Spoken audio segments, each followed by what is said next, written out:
গত ২১ জুলাই কক্সবাজারের মহেশখালীর এক্সিলারেট পরিচালিত ভাসমান এলএনজি টার্মিনালে ত্রুটি দেখা দেয়। ত্রুটি সারাতে বিদেশ থেকে আসে বিশেষজ্ঞ দল।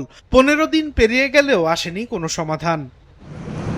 এই সংকটের প্রভাব পড়েছে দেশের গ্যাস ভিত্তিক বিদ্যুৎ উৎপাদন কেন্দ্রগুলোতে।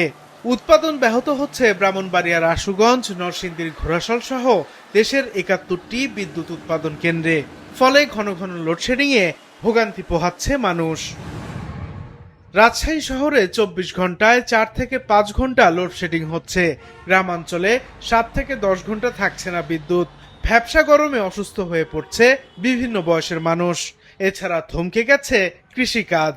বিদ্যুতের বর্তমানে যে পরিস্থিতি, রাত্রে এবং দিনে কোনো সময়তে টাইম মতো বিদ্যুৎ পাওয়া যায় না।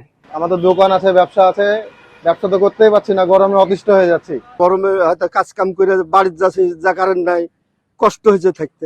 সঠিক প্যাড আর সঠিক তথ্য দিয়ে এসব সামলে নিব এক হয়ে। Monalisa sanitary napkin. প্রায় একই পরিস্থিতি নাটোরেও। সেখানে বিদ্যুৎ বিভ্রাটের কারণে বিদ্যুৎ কেন্দ্রিক বিভিন্ন ব্যবসা বন্ধ হবার উপক্রম হয়েছে। এখানে প্রায় ১৬-১৮ ঘন্টা কারেন্ট থাকে না। কাস্টমার মনে জ্ঞান আসে আমাদের বলে যে কাজ সময় মতো হয়নি। রাত্রে ঘুমানোর সময় আমরা ঘরে ১০ ঘন্টার মধ্যে ২ ঘন্টা ৩ ঘন্টা বিদ্যুৎ পাই। লোডশেডিং এর কারণ হিসেবে বিদ্যুৎ কর্মকর্তারা বলছেন, জাতীয় গ্রিডে বিদ্যুতের ঘাটতি থাকায় বাধ্য হয়ে লোডশেডিং দিতে হচ্ছে।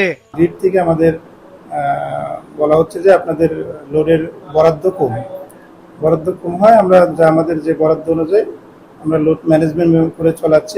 দিনের বেশিরভাগ সময় বিদ্যুৎ থাকছে না যশোরের বিভিন্ন এলাকায়। শহরের চেয়ে গ্রামে লোডশেডিং বেশি।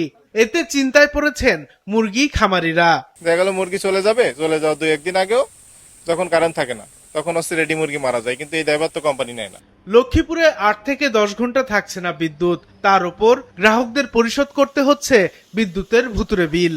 আগে আসতো আমাদের ১১০০-১২০০ এরকম, কিন্তু এখন আসতেছে ২৫০০, ২৮০০, ৩০০০ এরকম। নরসিংদীতে বিদ্যুতের মোট চাহিদা ২৪৯ মেগাওয়াট, আর জাতীয় গ্রিড থেকে পাওয়া যাচ্ছে ১৭৮ মেগাওয়াট। ঘাটতি প্রায় ৫১%। ঘন ঘন লোডশেডিং এ অতিষ্ঠ সাধারণ মানুষ। প্রায় একই পরিস্থিতি রাজবাড়ীতেও। বিদ্যুৎ এবং গ্যাস এই দুইটাই অনেক সমস্যা।